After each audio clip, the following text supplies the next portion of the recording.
The night was alive with music, laughter, and flashing lights that danced like fireflies beneath the vast, dark sky. In the midst of this vibrant chaos, Sophia twirled with her friends, her heart light with joy. Yet her gaze kept drifting toward the balcony doors, where shadows whispered secrets just beyond her reach. There was someone watching her, a presence that felt both alluring and ominous, unseen by the others, who swayed to the beat of the party. "Did you see that?" she whispered, her voice barely rising above the pulsing rhythm. "See what? You're spacing out again, Soph," her friend replied, laughter bubbling like champagne. Sophia didn't answer. A flicker of movement drew her attention like a moth to a flame, and her heartbeat quickened.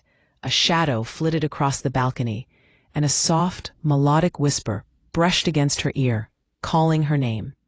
Fear gripped her chest. She couldn't explain why, but it felt as though something dangerous was trailing her, a predator lurking just out of sight. Without a second thought, she darted through a side door, leaving the pulsating chaos of the hall behind. Outside, the alley was cloaked in darkness, the chill of the night air biting at her skin. Trash bins lay toppled, their contents spilling out like secrets. Her footsteps echoed sharply against the silence as a low, eerie wind whistled between the brick walls, carrying faint whispers that danced just beyond her comprehension. "Who's there? Please," she murmured, her voice trembling. "It's following me." Then, from the shadowed edge of the alley, a figure emerged. A man, his face faintly illuminated by the streetlight glinting off a coffee cup. "Whoa, hey, are you okay?" he called, concern lacing his voice.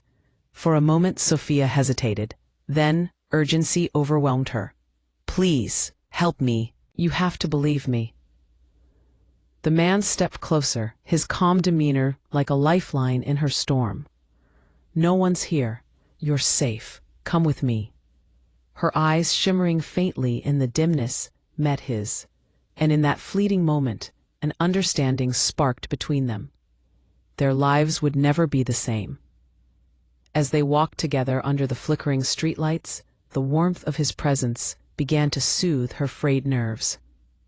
Yet shadows still loomed large in her mind. Each rustle of leaves and distant sound set her on edge. "Thanks for helping me," she said softly. "I didn't know who else to call."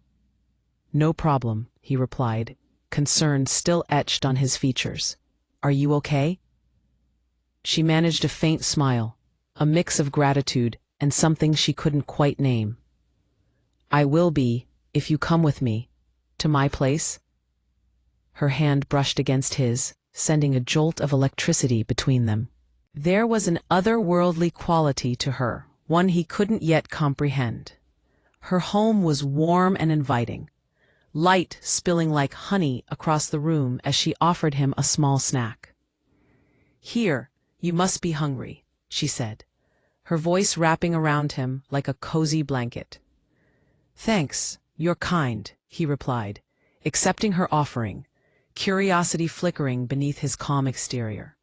"Do you want to be my friend?" she asked softly. "Of course," he responded. He answered without hesitation, his heart racing.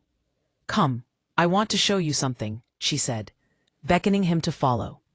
The air shimmered with her presence, and he felt as though he were holding his breath, completely captivated.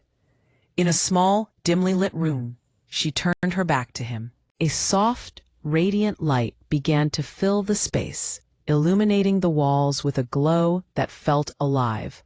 Slowly, ethereal wings unfolded from her back, majestic and glowing, casting prismatic reflections across the room. "You wanted to see something real, didn't you?" she teased, her voice both calming and enchanting. Mix froze, disbelief crashing over him like a wave. Wings, glowing, not human, impossible, yet breathtaking. In that moment, everything he thought he knew about Sophia shattered, revealing only the beginning of a journey that would change both their lives forever. Sophia turned to him, her wings spreading wide, eyes gleaming like starlight. Mix, she said softly. There's something I want to show you. My world. Will you come with me? To the fairy kingdom? To be continued.